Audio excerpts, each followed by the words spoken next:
This is Erica Meadows, and this is my story. This is Breast Cancer Awareness Month, and I am breast cancer. So, this is my story. So, over a year ago, almost a half of a year ago, last year, October 31st, is when I was diagnosed with breast cancer. Now, I was a person, I always went to the doctor. I was always in the doctor's office, my mom was like, Erica, you're always going to the doctor for something. And I was like, yeah, I know. So, I never really thought nothing of it, you know what I mean? So one day, I'm doing my usual showering routine, and I'm checking myself, and I'm like, whoa, I have a really big lump in my breast. I didn't think nothing of it because, my mom complained at me a lot. She was like, oh, you're always going to the doctor. You're always in the doctor's office, Erica. So I just ignored the fact of that. You know what I mean? So one day I decided to go to the doctor and get it checked out. And of course, my doctor was like, we need to get you some mammograms. And all this was, shocking to me because I'm sitting in the office and I'm nervous. I got my first mammogram at the age of 29. I was diagnosed with breast cancer, stage 4 breast cancer. My breast cancer was advanced because of the size of my tumor, which was 7 centimeters clockwise, which was almost the whole breast was pretty much infected and needed to come off. They needed to amputate them. So I got my mammogram done. You know what I mean? I had biopsies, you know what I mean? And, it scares you because when you hear that you have cancer, you're thinking that you're going to die. That's the first thing you would think. I've lost my grandmother to this, and it scared me. This is why I felt like that. You know what I mean? I had all these different tests done. The biopsy was weird. Felt like they were sucking, and actually they were sucking cells out of me to find out what my cell count was. It was the most excruciating time of my life because knowing that you don't know how advanced your cancer is or what type or what it is, and they make you wait for a couple of days, that's devastating. That right there. I was diagnosed last year of October 31st, and I did the breast cancer walk last year, and I had no idea that I had cancer. I lived my everyday usual life, you know what I mean? I lived in the Bahamas with my husband, and I was just doing things like how I normally actually do things, and I did not know that this thing was inside of me and it was growing so massively, you know what I mean? God forbid, if I didn't come back from the Bahamas when I did, I probably would have died because the cancer would have took over my body and it would have killed me, and I would have been like, I would have been dead. I would have been laying on my sick bed not knowing what's going on.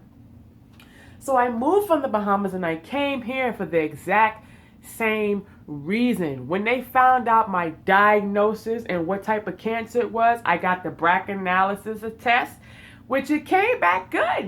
There's no mutation there. I was the first person to have it in this family here. My sister, she's good. My mama's good. It's just me. And I was only 29 at the time. Going back to the office to hear those results, I have my mom there and I have my sister there. When they called me, they said, we need you to come in. That's when I knew something was not right, because all these years I'd never paid no attention to my breast. but the pictures said everything because my breasts were, one was big, one was small. I thought that was usual, not knowing that this thing, it was inside of me and it was killing me. And it's a deadly disease called cancer, which so many people get, so many people die from it, and it's a hideous cycle. And cancer is a $1 billion industry, $1 million industry. The drugs that they use, the things that they use, they're making millions off of this. You know what I mean? So when I found that out, that I had to get my breast amputated, I was like, I thought I was going to die. I said to myself, oh my God, what am I going to do? It got me. I was scared at first, but then, I overcame it and I said, you know what? This is what God has chosen for me. This is who I am. I am a cancer patient without breasts. I had a bilateral mastectomy May 7th. I don't regret that one bit. You see, not one bit. Followed by chemo. I had to have chemo. I had to take all those nasty poisons. My first chemo was in December, right before Christmas. I had a couple months of chemo. December, January, February, March, April. April was my last chemo. I had 5 months of chemo. 5 rounds, 5 months of that, okay? The first cycle was the worst because it happened around Christmas time. I couldn't get out of my bed. I was so sick. While, everybody with my sister and my baby was out there opening up his presents, I couldn't be in that presence because I was sick because of breast cancer. You see what I'm saying?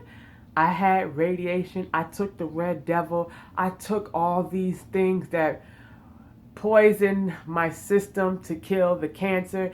I lost fingernails. I lost toenails. My toenails, my 2 big toenails, they fell off.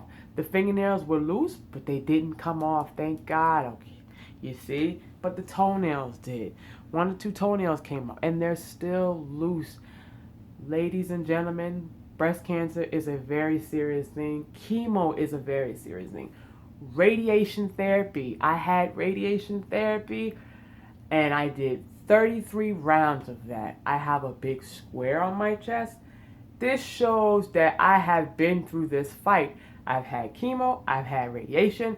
Here are my scars. Here are my marks. These are my beauty marks. This is who I am. I am breast cancer. You know what I mean? Like I said, I was diagnosed at 29. I'm now 30. I'm going to be 31 next year, January 27th. I do plan on getting reconstructive, but they want me to wait on that. So I'm going to go ahead, wait on that, get my reconstructive done, and fix my body like how I want it to be fixed. But right now, this is who I am. I took chemo. I took radiation. I had plenty sick days. I had a lot of bad days. I did physical therapy. I've taken numerous amount of scans and PET scans and blood work. They stick me. I got marks on me. I have a port in my chest. This is who I am. I am cancer. You see, I can't sit here enough and say that I'm in readmission because that I do not know. Because the doctors are not telling me that I'm in readmission yet. So I cannot say, yes, I'm in readmission because that's not true. Because, I had CAT scans. Nothing shows on my chest so far because when I had that cancer, it spread to my lymph nodes. All my lymph nodes had to get removed on this side. It spread on my collarbone. I had lumps on my collarbone, and I had lumps on my arm and lumps on my chest. So, the cancer was advanced through me. It advanced. I'm glad it didn't spread to my bones or anything else.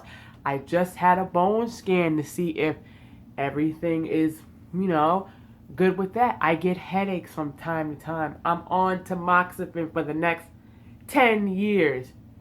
10 years. I'm on tamoxifen for 10 whole years. Okay? That's something I'm not happy about. But hey, you know what I mean? If it's going to keep the cancer away, whatever, fine. I don't believe that because God is a higher power. I believe with eating right and exercising and taking the necessarily vitamins, you shall be cancer free. And through the name of Jesus, you shall be cancer free. But all these pills and all this stuff they try to get you to take, I don't believe in it personally because I just feel like we don't need it. Okay? If God wants me to have cancer again, it shall happen again. No matter what pill I take, no matter what drug they give me to say this is going to stop your cancer, no matter if they give me a hysterectomy and they take my ovaries out, that's not going to stop cancer from coming back. That's the problem. We have other organs, lung, throat, kidneys, there's bones, there's blood, okay? There is so many different forms of cancer, and it's sickening, and it disgusts me. It really does. So by me taking tamoxifen, that's not going to guarantee me that cancer is not going to come back. Because I could take tamoxifen for 5-10 years and come again next year. They say, hey, look, Erica, we found a lump in your chest. Or we find that you have blood cancer now. You see what I'm saying? Eating right is what keeps cancer away. Having a high alkaline diet, that's what keeps cancers away. Sour sop. I tell you, ladies and gentlemen, sour sop. Sour sop is a potent, way more, 10 times more powerful than chemotherapy. I have a box of soursop juice that somebody has blessed me with, and I am drinking that. And I'm drinking the tea as well. That keeps cancer cells away. Drink the tea, take the soursop pills, that keeps cancer cells away, and that keeps you cancer free. Alkalize your body, eat the right stuff, exercise, and you shall be healthy. But that does not guarantee you that cancer is not going to come back, because God always has the last word. He always has the last say-so. You hear me, ladies and gentlemen? Because if God says we gonna get it, then we gonna get it. It's nothing, we can't stop that. There's no magic pill that's gonna stop that. It's just not gonna happen. Okay? I have cancer because this is what God chose for me, and this was my destiny. And I don't regret it, not one bit. Not one bit. I'm not sad. I'm not depressed. I'm not mad. I absolutely love life. And I love Jesus Christ for blessing me with this body. And if this is what it is, then this is what it's going to be for me. You know what I mean? I'm not mad. I'm thankful. You know what I mean? I had my mastectomy, and I'm thankful that this is who I am. I could participate in the walk and tell all the other women that, hey, you know what I mean? It's okay. You know, I'm here for you. You know what I mean? We have to be strong in this fight, because as women, some women get, you know, insecure, or they get, you know, I can't do this, but they have to find the strength in them to say, you know what, I am going to do this. I will do this, and I shall overcome this, and I will make it in the name of Jesus. I will not let cancer take my body. And they have to be strong. Okay? I cried a lot of days, but then I said, you know what? What am I crying for? This is just something that God has got planned for me. You see what I mean? I was bald. I had no hair at one point. It took 2 months for me to grow my hair back. I didn't care if I was bald. I didn't care if people looked at me. I didn't care, because when people ask me, you know what I tell them? I am breast cancer, And yes, I do have breast cancer. And this is who I am. I don't have any breasts, you know? And I'm free spirited. And I'll show you that I don't have breasts. You know what I mean? Just as quick as somebody asking me if I don't have breasts, I'll show them that I don't have breasts. I'm not ashamed of who I am. This is my story. This is me. You know what I mean? I never thought in a million years that I would have cancer, but this is just a destiny that God has picked for me to live this destiny and be a testimony to other women. You see, I'm strong. I love life. And I try to empower other women to get over and overcome this. There's ways, ladies. And for men too. Men get breast cancer. You see what I mean? Men, check your chest. Check underneath your arms. You know what I mean? Cancer does not discriminate. Doesn't care who you are. You know what I mean? It's cancer. It will get you and it will eat you alive. Just like how I told my husband. You know what I mean? He's a person, oh, I can't get cancer because I'm healthy and cancer's not gonna touch me. I hate to tell you that, but if cancer wants to touch you, cancer will touch anybody. Don't matter who you is, okay? Old, young, mid-ages, babies, okay? Toddlers. Cancer does not discriminate, and it will touch you whenever it's ready to touch you. You get what I'm saying? And this is why I always tell my husband, no matter how healthy you is, that does not guarantee you from getting cancer. You have people out here who eat healthy, who have strictly vegan lifestyles. They go to the gym, they exercise, they stay healthy, they alkalize their diet, and you know what? They still get cancer. And why? Because our bodies, we are human beings. Our bodies just deteriorate through time. We rotten. You know what I mean? We're human beings. So these things are bound to happen to us. We're bound to catch diseases and things. You know what I mean? This is just the way life is. This is why I always tell my husband, look here, fool. Yeah? Just because you skinny, just because you eat mackerel and noodles every day, that does not guarantee you that you're not going to get cancer, okay? So he says eating chicken causes cancer. Okay, that might be in some cases, but not all cases. Just because you eat a bunch of chicken, that doesn't mean you're going to get cancer. No. Cancer just doesn't discriminate. It gets you wherever, okay? Yes, eating the wrong foods could contribute to that. But I'm not going to sit here and say, oh, because you're eating chicken, you're going to die from cancer. Does that make any sense? So let's just explain the children getting cancer at the age of 5 months and younger, and they never ate no chicken, but they have it.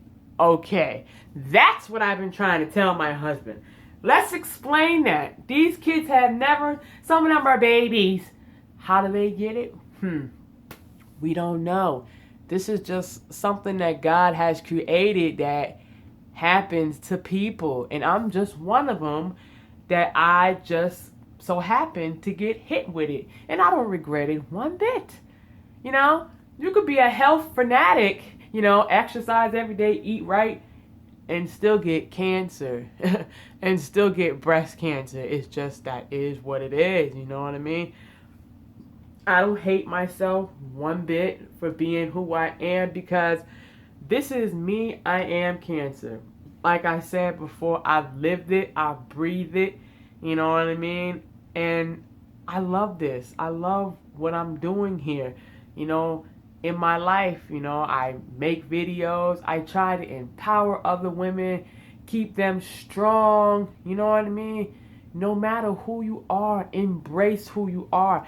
Love who you are. Whether if you have cancer or not, love the skin you're in. Embrace your beauty. Embrace your inner self. You know what I mean? Don't let people try to, you know, tell you any different.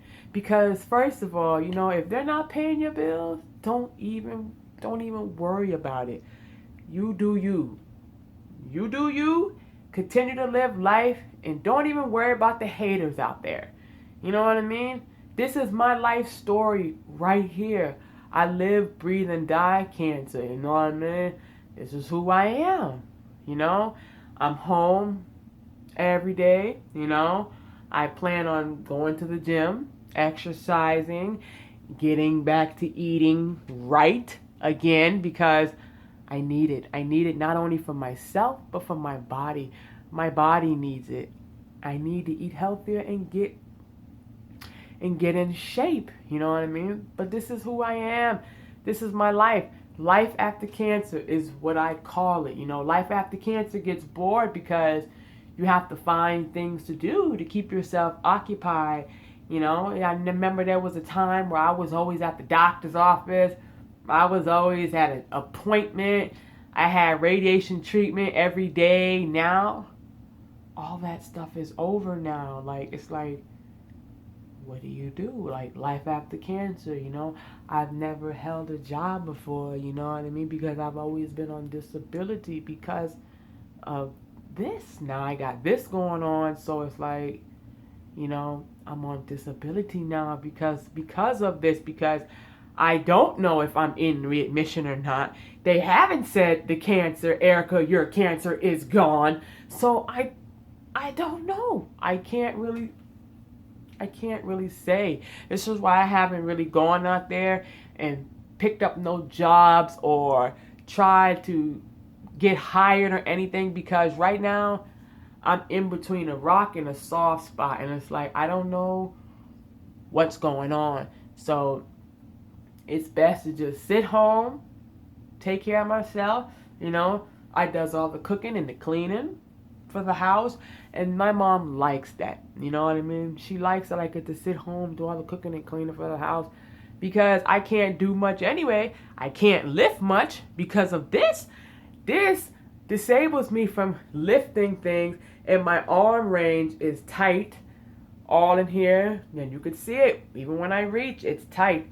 Pulling this area tight, and it hurts. It's all painful. You know, getting your breast removed is a big deal, ladies and gentlemen. When they cut these off, you have pain all in here. It's all tight. My whole chest from here down hurts. Burns right here from radiation. I still have this dark mark. I have a permanent mark on my chest. Look at that. A permanent mark on my chest from that. You know, it did me really bad. I have a permanent mark from radiation from that.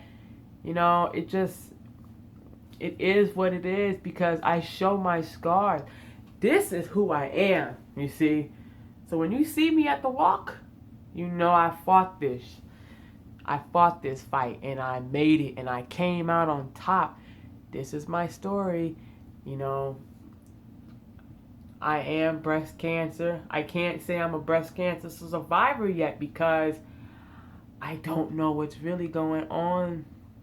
My last chemo was April 6th, you know, and I'm glad that part is over. I had a lot of sick days. A lot of sick days with that.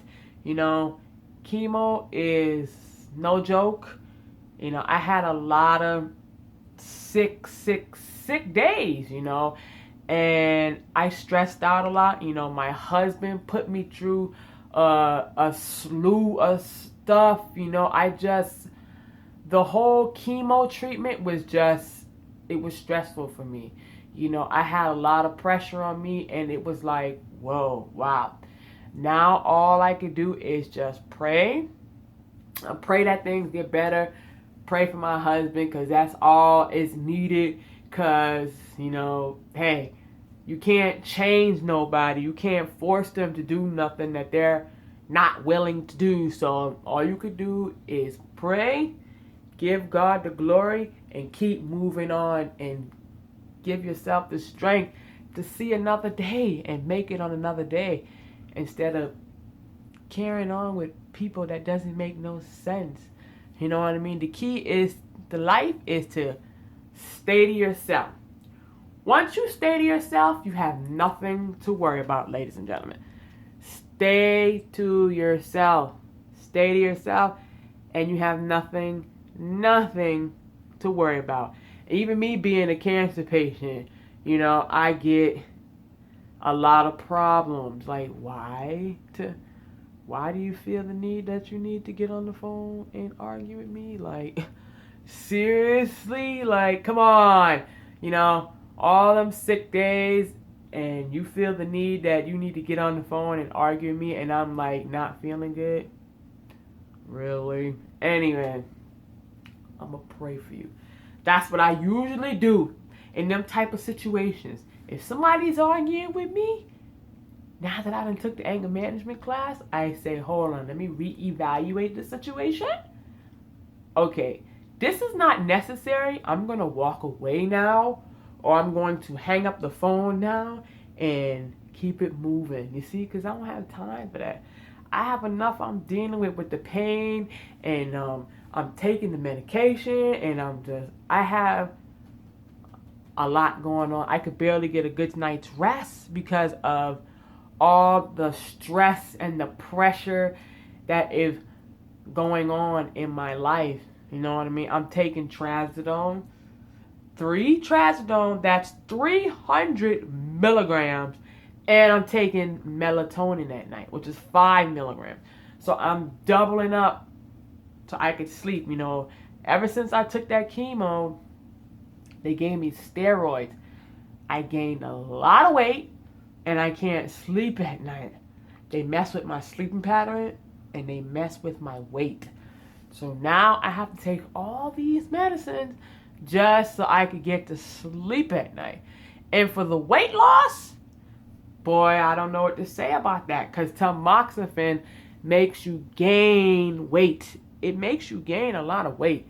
So in order to keep my weight down, I'm going to go to Planet Fitness. I'm going to exercise and eat right, alkalize my diet, just try to eat healthier. I've been hearing a lot of talks about this ISO tea thing. I don't know how good it is, but my doctor is not too keen on me getting on the ISO tea or the ISO tea, whatever it's called. She's not too keen on me taking the drops because some of that stuff has hormones in it, and my cancer feeds off of hormones. So that is a problem. You see, all these diet medicines they have out here, their cancer feeds off of that stuff because it has hormones and stuff in it.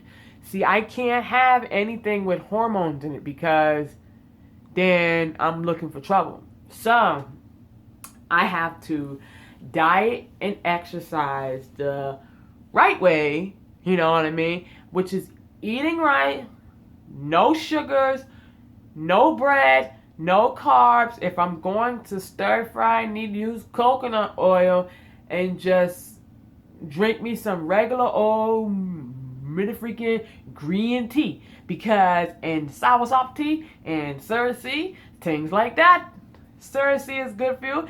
Tastes bitter, but it clean you out. It tastes so stink. Tastes stink, but it's good for you. Soursop, that's another one. Tastes bad, but it's damn good for you. Green tea, that's good for you.